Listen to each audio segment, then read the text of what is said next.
बोलो कृष्ण कन्हैया लाल की, भागवत भगवान की। नाहं भक्षित्वानं सर्वे मिथ्याभिशंसिनः, यदि सत्यगिरस्तहि समक्षं पश्य मे सुखम। कहते हैं कि मैंने मिट्टी नहीं खाई। भगवान श्री कृष्ण मैया से कहते हैं कि मैया मैंने मिट्टी नहीं खाई है। सब ब्रजवासी झूठ बोल रहे हैं। तुम्हें विश्वास नहीं है तो मेरे मुंह में देख ले। मधु मंगल बोलियो बड़े चालाक बने। अरे वो मुंह में थोड़े है, पेट में पधार गई। मैया ने कही अच्छो मुंह खोलकर दिखाओ। थोड़ी बहुत तो लगी होगी, मैं देख लूंगी। मैया ने कही अच्छो मुंह खोलकर दिखाओ। थोड़ी तो लगी होगी। तो जैसे ही गोपाल ने अपने मुंह को खोला तो सजनों संपूर्ण ब्रह्मांड कृष्ण के मुंह में दिखाई देने लगा। ब्रह्मांड में 14 प्रकार के लोक हैं। 14 लोक कृष्ण के मुंह में दिखे हैं। मृत्यु लोक में जो 9 प्रकार के वर्ष है वो कृष्ण के मुंह में दिखते हैं। 84 कोस के ब्रजमंडल में गोकुल नगरी है, वो श्री कृष्ण के मुंह में दिख रहे हैं। और गोकुल नगर में 85 चौक का जो यशोदा का महल है वो भी श्री कृष्ण के मुख में दिख रहा है। और महल के द्वार पर मैया लाला का कान पकड़कर छड़ी दिखा रही है और कृष्ण मुंह खोल के दिखा रहे हैं। ये दृश्य भी कृष्ण के मुख में दिखाई देता है। मैया यशोदा तो एकदम डर गई और सोचने लगी ये क्या है, रहियो है, मैं कोई सपने देख रही हूं या कोई देवता की माया है कि मेरी बुद्धि खराब हो गई है। फिर बोली ना तो मैं सपने देख रही हूं ना मेरी बुद्धि खराब है और ना कोई देवता की माया है। जी मेरो लाला भगवान दिखो। हे भगवान जी मैंने आपका कान पकड़कर बहुत बड़ी गलती की। अब कभी कान नहीं पकड़ूंगी। कन्हैया ने सोचा कि मैया ने यदि भगवान मान लिया तो अलमारी में बिठा देगी, गड़बड़ हो जाएगा। इसलिए बालकृष्ण ने वैष्णवीं व्यतनोन्मायां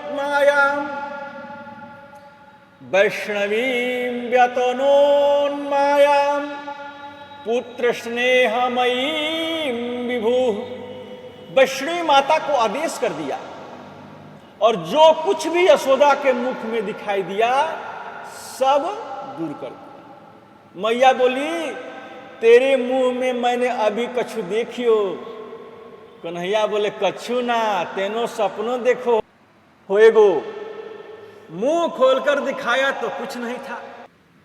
मैया से बोले कि मैंने माटी थोड़ी खाई, मैंने तो ब्रजरस खाई। मां यशोदा को ब्रह्मांड दर्शन कराया। ऐसे कृष्ण का अद्भुत चरित्र है। इसका कोई वर्णन करेगा कोई?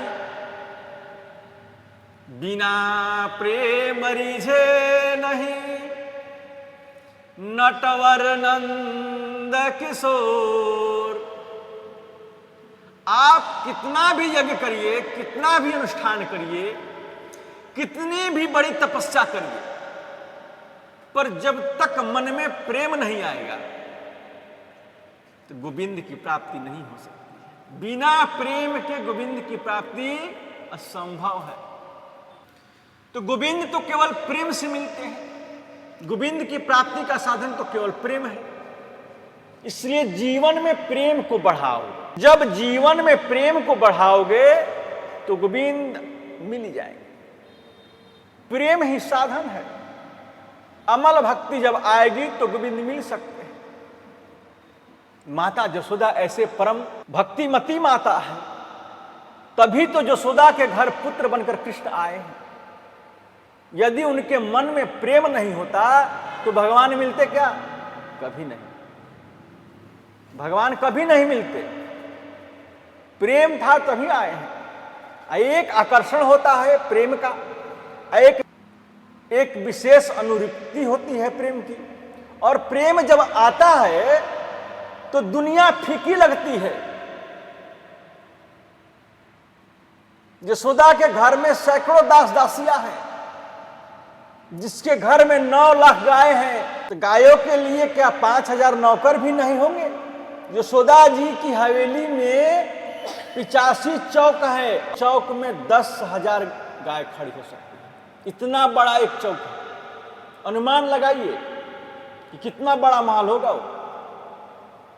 नंद रानी यशोदा कोई छोटी मोटी रानी नहीं है, लेकिन मैया यशोदा कृष्ण की सेवा किसी नौकर से नहीं कराई, कृष्ण की सेवा किसी दासी से नहीं कराती, अपने हाथ से करती है।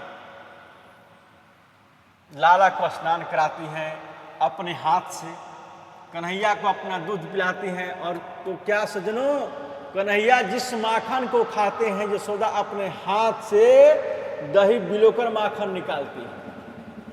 ये बात बिल्कुल सत्य है कि जिस माता के बचपन में पुत्र की सेवा अपने हाथ से नहीं की, जिस माता ने बचपन में अपने पुत्र की सेवा नहीं की अपने हाथ से, वो बालक वृद्ध अवस्था में मां की सेवा नहीं कर सकता है।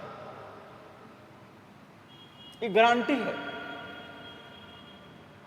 मां को चाहिए कि अपना दूध पिलाए, अपने हाथ से बच्चों की सेवा करे।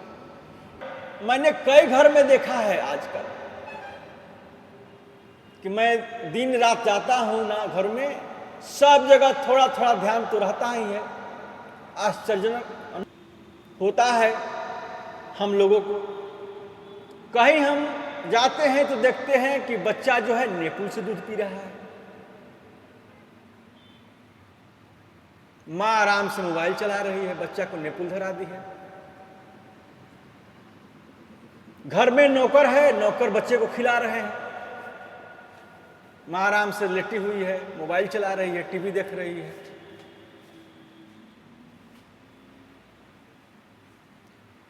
मां आज कल की स्त्रियां इसलिए बच्चों का स्तनपान नहीं कराती है कि उनका शरीर बिगड़ जाएगा। सोचिए, मां जो है अपने बच्चे को अनाथ आश्रम में छोड़ देती है। अब जो बच्चा बचपन में मां का प्यार नहीं पाया, क्या वो बच्चा बड़ा होकर अपनी मां को प्यार देगा? ये संभव है कहीं? मैंने कई घरों में देखा है कि जब बच्चे का जन्म होने का समय आता है ना, तो 2 महीना पहले ही घर में नई नौकरानी रखी जाती है। इसका नाम क्या होता है? आया। तो बच्चे ने जन्म लिया और आया की गोद में डाल दिया। आया है जो पाउडर का दूध होता है, उसे पानी में घोलकर आप बोतल में भर के मुंह में दे दे, पी ले बेटा। ये बात बिल्कुल सत्य है। जिस बालक ने मातृ दूध का पान नहीं किया, उस बालक में शुभ संस्कार नहीं आ सकते। पुराने जमाने में जब झगड़ा होता था और लड़ाई करते थे तो क्या कहते थे मालूम है? अरे मां का दूध पिया है तूने, अब यहां बोतल का ही पिया है, तो सामने क्या खा के आएगा? तो यशोदा कन्हैया को अपना दूध पिलाती हैं। माताओं को चाहिए कि वो बच्चे को अपना दूध पिलाएं, उसे शुभ सांस्कृतिक बनाएं, सुंदर शिक्षा दें, अपना लाड प्यार दुलार उन्हें दे। नौकर चाकर का लाड प्यार नहीं, उससे बच्चा संस्कारित तो बनेगा और मां की सेवा करेगा। मैया ने रात्रि को दूध पिलाकर सुलाया, उठकर दही बिलो रही है। लाला उठेगा तो माखन मांगेगे। भक्ति कितने प्रकार के होते हैं? 3 प्रकार की होती है, मनसा वाचा और कर्मणा। यशोदा जब दही बिलो रही है तो मन में सोच रही है कि लाला की लीला, लाला उठेगा तो माखन मांगेंगे, माखन मांगेंगे। बड़े उद्यमी है, कैसे कैसे नाचे। कैसो सबको घर में खिलाए, ये सोच रही है मन में। वाणी से कृष्ण की कथा का गान कर रही है और हाथ से लाला की सेवा, दही बिलोकर कर रही है। तो मनसा वाचा कर्मणा, तीनों को कृष्ण की सेवा में लगा दिया। लाला ने देखा कि बहुत देर से मैया दही बिलो रही है, तो उठकर आए। रात्रि को सोते समय मैया कृष्ण की आंखों में काजल लगाते हैं। सो सवेरे उठते ही तो जगन्नाथ भगवान की सी गोल गोल आंखें बन गई। वो काजल आधे गाल पर फैल गया। घुटमन चलकर आए, मटकी को पकड़कर खड़े हो गए। मैया बोली, हो आ गए तुम? कन्हैया ने कही, मैया बड़ी जोर की भूख लगी है, माखन दे दे। मैया बोली, माखन तो अब ही निकलो नहीं, पहले हाथ पाँव मुंह तो धो। ज्यादा भूख लगी है तो रात्रि का माखन व मटकी में दरियो है, नैक मिश्री मिलाकर खा ले। ना मैं तो ताजो माखन लूंगू, यही मटकी में से लूगो और अब ही लूगो। मैं चल गए। मैया बोली, लाला तू मोए तंग मत कर, तू तंग करता है तो मुझे अच्छे नहीं लगती है, तू बड़े उधम मचावे, फिर मक्खन तो निकले नहीं है। बोले ना मैं तो ताजी ही लूंगा। मैया ने सोचा भूख तो इसे लगी नहीं है, बच्चों को तो जो बात कि मन में आ जाए बस वही चाहिए। मैया ने लाला को गोद में ले लिया और बोले, देखिए ये ऊपर कहाँ है? कन्हैया बोले, कहाँ है? मैया बोली, चंदा मामा है। सो चंदा को देखते ही माखन भूल गए। हम तो चंदा लेंगे, हमको चंदा चाहिए, अब ही चाहिए। मैया ने कही, हाँ चंदा लेंगे कह तो रह। तब तक मैया माखन निकाल लाई, राई पकड़कर खड़ी हो गए। माखन बाद में निकलेगा, पहले चंदा चाहिए। तो बच्चों का जिद जो होता है ना, बड़ी खराब होता है। खराब क्या होता है? बच्चा है तो जिद करेगा ही, स्वभाव है उसका। अब भगवान कृष्ण जो है कह रहे कि हमको चंदा चाहिए, चंदा लेके दो मुझे। हाथ मारकर बोले, ये तो पानी है, मैं तो वहीं को लूंगो। अब ज्यादा तंग करने लगे तो माता को थोड़ा क्रोध आ गया। मैया बोली, बहुत ही परेशान करता है तो। लाला को गोद से नीचे उतार दिया, चले जाए यहां से, चंदा लेंगे। सवेरे से परेशान करके रखी हो। जैसे ही मैया ने फटकार लगाई तो गुस्सा के मारे गुब्बारे जैसे मुंह फूल गई गोविंद के। कमर पर हाथ धर के जसोदा की ओर देख रहे हैं। बोले, ओ बुढ़िया मैया चंदा देगी कि नहीं? मैया बोली, धमकी दे रहे हो मुझे, ना दे रही चंदा। संसार में दो ही हट सबसे विचित्र होते हैं, एक बाल हट और दूसरा आप सब जानते हैं, मैं बताऊंगा नहीं। बालकों की हट बड़ी विचित्र होती है। बालक यदि अपनी बात पर अड़ जाए तो उस काम को करके ही माने, और दूसरी हट अपनी बात पर आ जाए तो करके ही माने। कन्हैया मचल गए। सूरदास के शब्दों में सुनिए कितनी सुंदर धमकी दे रहे हैं यशोदा को। चंद्र खिलौना लई होरी मैया, चंद्र खिलौना लई हो।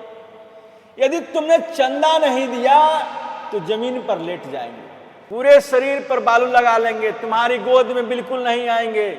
मैया बोली, दारी के मत आ, मेरे गोद में ना आओगे तो बलराम को गोद में ले लूंगी, पर चंदा ना दे रही, जो करनी है सो कर ले। कन्हैया ने सोचा कि धमकी काम नहीं कर रही है, तो सूरभि को पाया पान न करी हो, बेड़ी सिर ना गुथई हो, यदि तुम चंदा ना दोगी तो सुरभि को दूध नहीं पीऊंगो, बालों में फूल ना लगाऊंगो। मैया बोली दारी के एक तो ऐसे ही तू दुबले पतलो है, और दूध नहीं पियोगे तेरो पेट पीठ में चिपक जाएंगे और दुबले हो जाओगे। तू कार तो है ही लल्ला, सुंदर है ना, तेरी बेड़ी गुथ के नैक सुंदर बनायु दऊत मैं। बेनी का गुथवाओगे, बेनी ना गुथवाओगे तो मैं बलराम को गुथ दूंगी, मत आओ मेरी गोद में। भगवान ने देखा धमकी भी काम नहीं कर रही है, तो कन्हैया बोले या तो हमें चंदा दे दे, नहीं तो हमारे पास एक बात ऐसी है सुनाई दे तो चंदा देना पड़ेगा। या बोली कि तू सबरी बातन ने सुना दे, मैं चंदा ना दे रही। तीसरी धमकी कितनी जबरदस्त है मालूम है? यदि तुमने हमें चंदा नहीं दिया तो ब्रजवासियों को पंचायत में कह देंगे कि सुनो भैया, हम केवल नंद बाबा के बेटे हैं, जसोदा के बेटा नहीं है।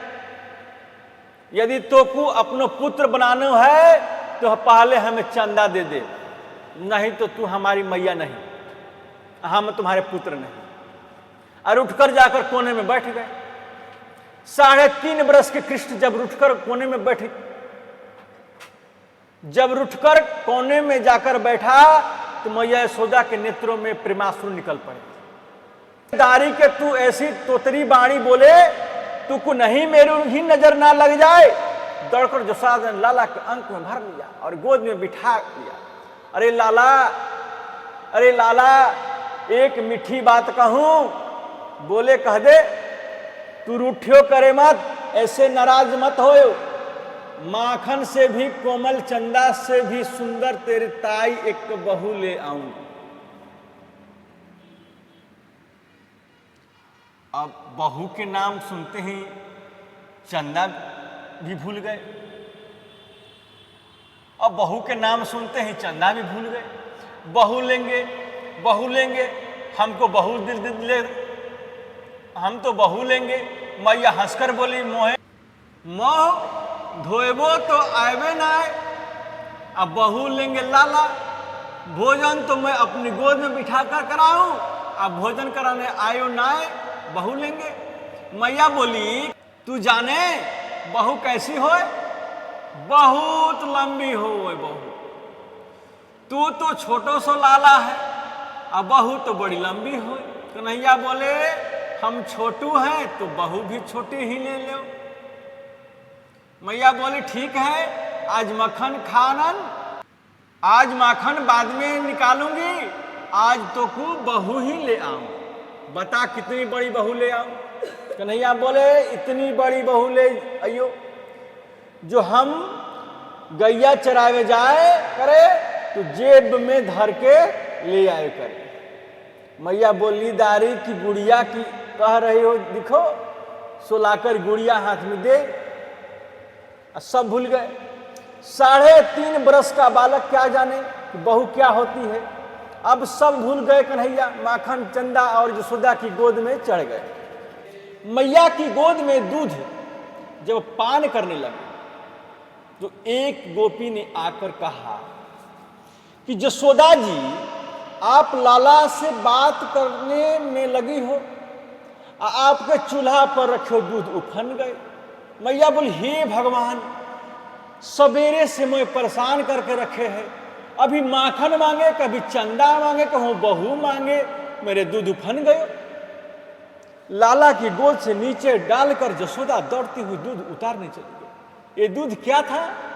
माँ यशोदा लाला को नीचे डालकर दूध उठाने लगी। सुखदेव जी कहते हैं परीक्षित 1 मिनट अपनी आंखें बंद करो और 3.5 बरस के बच्चे, 3.5 बरस के कृष्ण की इस समय की झांकी को देखो। यशोदा जब लाला को गोद से नीचे डालकर चली गई, कितना सुंदर वर्णन है सुखदेव स्वामी। कृष्ण कुपित हो गए, दोनों ओठ फड़फड़ाने लगे क्रोध के मारे और नीचे वाले ओठ को श्री कृष्ण दांतों से दबा लिया। श्वेत रंग के सुंदर सुंदर दांत लाल रंग के होठों को दबा रखा। बोले अच्छो या मैया को दूध प्यारे लगो, पूत प्यारो ना लगे, हमको गोदी से नीचे डालकर चली गई। अभी बताऊं। सुखदेव जी कहते हैं परीक्षित झांकी को देखो, कितना बड़ा लोढ़ा कहीं से उठा लाए पत्थर का। जसोदा जिस मटकी में दही बिलो रही थी ना, ये मटकी जसोदा के दादी सासू के समय की मटकी थी, पुरानी मटकी थी। पहले के लोग जो थे एक मटकी कई साल बीत जाते थे, लेकिन वही मटकी चलती थी और उसमें 40 सेर की दही आता था। लाला की मटकी थी, पुरानी मटकी थी जिसमें 40 सेर दही आता था। लाला ने लोढ़ा लियो और धाम से मटकी पर मार दी, सो ही मटकी फूट गई। कितना विचित्र लीला है जब कृष्ण ने मटकी को फोड़ दिया।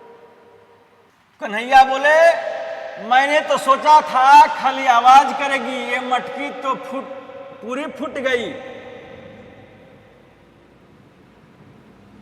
माने अब पिटाई होगी, पिटाई होएगी तो छठी का दूध याद आएगी। इसलिए क्या किया मालूम है, कोई कोई बच्चे बड़े चालाक होते हैं, गलती करने के बाद अपने आप ही रोना शुरू कर देते हैं ताकि माता पिता उसे रोता देखकर पिटाई नहीं करे। ये बात सच है। ऐसा ही गोविंद ने किया। क्या किया? भित्वा मृषाश्रु। सुखदेव जी कहते हैं झूठे के आंसू बहा रहे हैं। आपको मालूम है? आपको मालूम है कि झूठे के आंसू कैसे लगाए जाते हैं? उंगली से थूक को आंखों में आगे गाल पर लगा लेते हैं। कन्हैया ने झूठे के आंसू लगा लिए और चेहरा बना लिया बिल्कुल रोने जैसा। फिर सोचा कितना भी रोए, कितना भी आंसू लगाएं, मैया बिना मारे नहीं छोड़ेगी। सो दूसरे चौक में चले गए। दूसरे चौक में उखम रखा हुआ था, उल्लू खल। उल्लू खल, उल्लू वो होता है जिसे दिन में दिखाई नहीं देता, और खल वो होता है जिसे न दिखे, जिसे न दिन में दिखे खो उल्लू खल, पर न दिन में दिखो न रात में दिखो। उल्लू खल पर चढ़ करके कृष्ण गोविंद दोनों पर कृपा करते हैं। बंदरों को माखन लुटा रहे हैं। रामचरित्र में इन्होंने मेरे बहुत सेवा की थी। इधर जसोदा ने दूध की मटकी चूल्हे पर उतार कर रखी और चौक में आकर दही की मटकी को फूटे हुए देखी। दही की मटकी को फूटे हुए देखा तो सुखदेव जी कहते हैं कि मटकी को फूटा देखकर जसोदा को क्रोध नहीं आया। मटकी को फूटी देख और दही को फैला देखकर जसोदा जोर से हंसी। देखो तो सही नेक लला, मैं नेक गोदी में नीचे डालकर चली गई, कितनी गुस्सा है, मटकी फोड़ दी। फिर सोची नहीं, यदि किसी प्रकार इसे छोड़ती रहूंगी तो बिगड़ जाएगा। इसलिए मैया ने क्या किया, मैया चांदी की छड़ी लेकर खाली डरवाएगी, मारेगी नहीं। अपना चेहरा बना लिया क्रोध जैसा। दारी को है कहाँ, कन्हैया ने देखा आ रही है मैया, सो आगे कन्हैया, अगल बगल ग्वाल, बाल पीछे बंदर और सबसे पीछे मैया जसोदा। सुखदेव जी कहते हैं कि परीक्षित फिर एक बार नेत्र बंद करो,